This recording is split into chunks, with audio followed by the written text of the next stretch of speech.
This is a story which attacks the very kernel of a woman's dignity, her right to privacy, and of course, her right to medical care.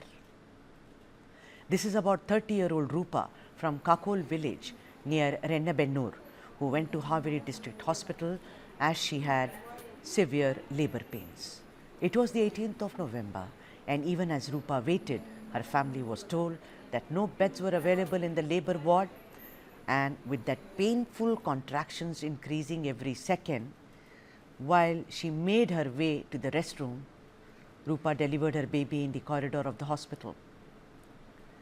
The sight of a woman delivering in this fashion in the corridor of a hospital should not only make our heads hang in collective shame, but also mourn even more as a huge tragedy struck when she found that her newborn was dead.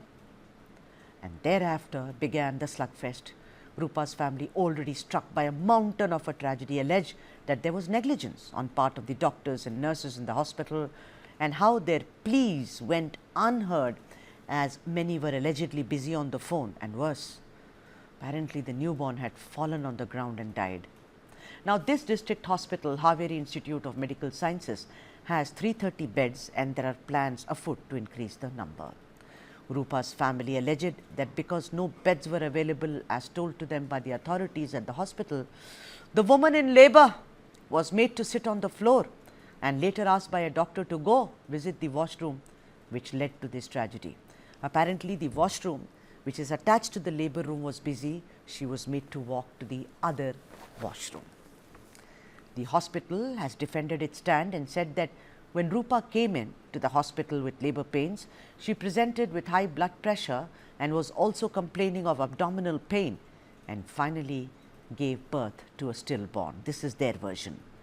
Meanwhile, the Karnataka State Commission for Protection of Child Rights has registered a suo moto case on the matter, and a committee has been formed comprising Deputy Commissioner, Women and Child Welfare Officer, Child Protection Officer, gynecologist, a technical person and district surgeon to probe into the incident. Former Chief Minister Basavaraj Bommai condemned the incident and said on X, and I quote him, "The government's failure to provide essential infrastructure like beds in hospitals is truly tragic." Maybe, and just maybe, ladies and gentlemen, the hospital did have a dearth of beds when Rupa came into the labor wing. Maybe she did have some complications. But then if she did have complications, then why was she made to walk to the washroom? Who's responsible for her baby's death? Unless the hospital proves that the child had died in the womb itself, this is a humongous tragedy. And some heads really, really need to roll. Let me now go to the guest. Before that, let me tell you that the Karnataka Women's Commission head, Nagalakshmi Chaudhary, had promised that she would join the show, but now her phone is switched off. I wonder why. Anyway, but this issue, we will go on. We have other women here as guests who will tell us what may have happened, and also Brinda Adige, the social activist, will talk about the dignity and the freedom of a woman for her life and for medical care. We are also being joined by Dr. Jayashree Gajaraj, Senior Consultant, Obstetrician and Gynecologist.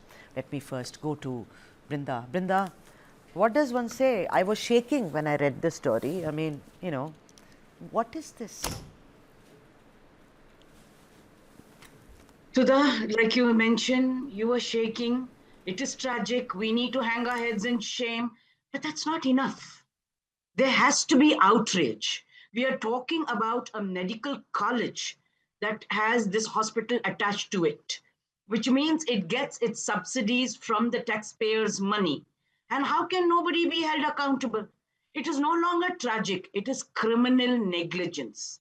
And like you mentioned, heads must roll, irrespective of who they are connected to politically, irrespective of what their names and their histories might be, irrespective of what influence that they might wield within the hospital management, the heads must roll. And that means we want the State Commission for Women. And like you mentioned, she's not here on the show, but she jolly will take cognizance of it. We know that the NCP, the Karnataka State Commission for Child Rights has come forward to take suo moto action. But we know that both these commissions have no teeth. They can only present a report to the legislature. So we want the Chief Minister to take action, give instructions and directions to the police to register the FIR, because criminal negligence is something that can be registered. These are hospital doctors, and the right questions that you asked. If you claim that she had BP, if you claim that she had some kind of a complication, how did you make her to walk around over there in your labor wards? Should she not have been provided a bed, that too a mobile bed, so that she can be rushed to an emergency if need be? You have just asked her, you walk here, walk there. And then you also mentioned that there were nurses and other doctors on mobile phones. Why should these people be holding mobile phones when they are at a job? Mobile phones are for personal use and if there's an emergency. But if there is an emergency under your nose, in the ward where you're working, in the corridor, in the hospital, how the hell do you hold on to such a mobile phone? Aren't you supposed to be catering to the patients who have come there? Yes, but Brinda, the That's thing your is job. that mobile phones, which are supposed to be with us, it's for communication, but it's become a national epidemic. Because the minute, 2 minutes I get, I'll start seeing reels, or I will start calling people and say basically nothing. So it's a waste of time, but particularly doctors and nurses, they are not supposed to do it. But this is what Rupa's family alleges, that most of them were busy. And you know, Brinda, what breaks my heart? Poor people don't have agency, no? You and I can say in English, what the hell is going on? And they will all say, madam, please madam, bring your daughter, bring your sister, bring your friend. That poor woman, 30 years old, no agency, from a village, poor thing must have come to the hospital only because her contractions have increased. People in the villages have a lot of wisdom when it comes to these things. Wouldn't you agree? Otherwise, they would have never brought her. You're absolutely right. There is a lot of wisdom that people have, and there have been so many births that have happened in homes and safely done so.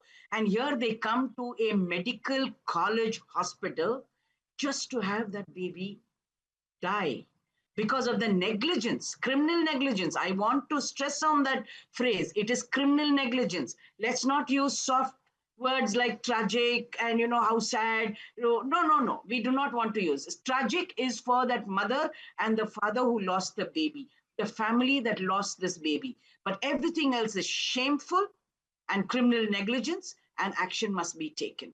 And these are poor people. That is why the subsidies are given to medical colleges and hospitals. Okay, Those are subsidies from the taxpayer. She is also a taxpayer. Very well said. And let me now bring in Dr. Jayashree Gajraj. Dr. Jayashree Gajraj, thank you so much for your patience. You waited up. Dr. Jayashree Gajraj, I don't understand one thing. Now the doctors there are saying, oh, she had high BP. And also, she said she has abdominal pain. And, so whatever. I am asking a very simple question. You are the doctor, I am not. But if she had complications, don't you think there is double the reason that she should have been given a stretcher or a mobile bed rather than tell her, go to the washroom and come back? Good evening, and thank you very much for having me on your show. See, I think for a moment we need to stop. I'm not sure actually what happened. I don't think any of us have first-hand information on what happened. But it's easy to criticize, but one has to look at reality. So most of these government hospitals are overworked. The patient-bed ratio, the doctor-patient ratio is really, really very pathetic. So doctors working in these hospitals, a lot of high-risk patients are referred. And when I talk of high risk, we're talking of really major risk factors. And we also have low-risk women coming in. So most hospitals will triage and try to aggregate those who are high risk, those who are low risk. And this is how it happens in most of the hospitals. And ideally, I know it should be optimized. Women sometimes coming late. And I myself have worked in government, so I know what it is. And there are times when we have not even had anything to eat for more than 12 hours. We will go going for break, That's how the government hospitals work. But, it doesn't even for one moment justify what has happened. I agree with you. Yes, if there was high blood pressure, she should have been, taken in immediately at high risk. call it the triaging system, where when a woman comes in labor, we triage the high risk and the low risk, those who need immediate attention. And even when there is a shortage of beds, we try to optimize the bed vacancy to take in the high risk patients. So you're quite right about not taking her in. I agree with you. Yeah, Dr. Gajraj, I'm sorry to interject, but the thing is that sure, I mean, you worked in a government hospital, but if you go to the site of this hospital, Haveri, they have 300 beds and 500 are going to be added. And I didn't want to quote the surgeon there, but he has said to many publications that no, we are managing very well. There are enough beds. We do not have any problems or any shortage. Then why say it?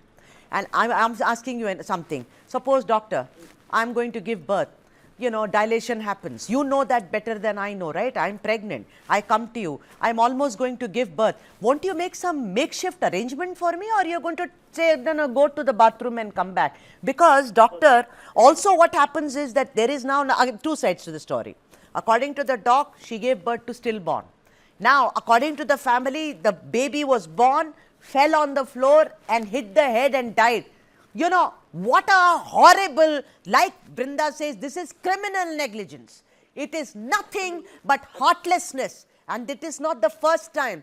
When doctors take hypocritical oath, you are supposed to, when you wear the white coat, you guys are rock stars. There are no two ways about it. But there are no excuses here, Dr. Gajraj. Yeah, no excuse at all. I'm not for a moment where I'm saying we as a look at these place, not as we had it. Most of the hospitals is one room as the patients come in, where they are, segregated into high risk and low. Hear her very well. Brinda, let me come to you and now, what do you think before I let both of you go? Brinda, don't you think that the surgeon or whoever he is should be asked to step down and say, please doctor, sit for a few days and let things become better, and please answer why this happened, and then come back and wear your stethoscope? Well, if you suspend these people, it's just a paid vacation because they are also government doctors. Right. So I think that it must be a little more serious because this kind of negligence is unacceptable. You are supposed to be caring. That is why she's come all the way to the hospital. If she had complications, you're supposed to refer her to somebody else who would be able to handle those complications. You don't tell people to take a walk, go around, come here, go there. You're a doctor after all. So you can't behave like a layperson. It should go on his book, whatever might be his file. There must be a remark and there must be some kind of forfeit. Yeah. That he should not get a promotion for the next 5 years. I agree. I think 10 years, but then you are being kind, 5 years. But what a tragedy.